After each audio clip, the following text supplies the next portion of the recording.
Andy.Sachs with Coldwell Banker and the Around Town team, and I'm joined today by my inspector extraordinaire, Malcolm Ford from Inspect the Best right here in Fairfield County. Malcolm, we've probably done close to at least 50 homes together over the years, and Malcolm is one of my biggest and trusted resources. Utilizing, and we've talked about this before, utilizing a great home inspector is one of the better investments you can invest in when purchasing a home, not only from a knowledge standpoint and what the inspector can teach you throughout the home and the inspection, but also look out for some key things. And Malcolm, in your opinion, what are the top 3 things or some of the more important things we need to look out for when buying a home? Generally, when I get on site now, I'll often say this to a client, that having control of water outside the home is probably 60 to 70% of the care package for the house.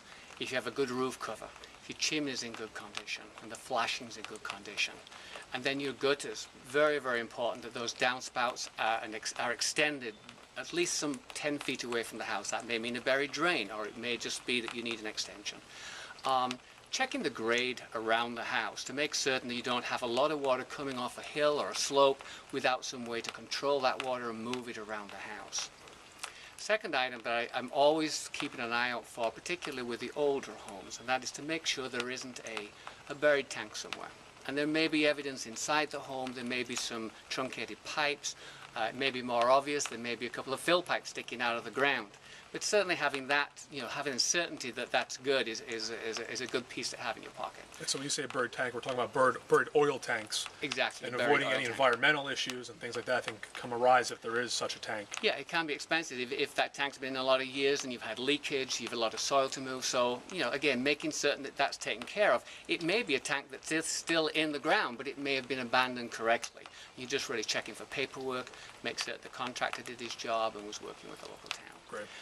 Inside the home, since we're trying to keep this brief, I'm going to go to the electrics as being the, one of the critical things that I'm looking for in there.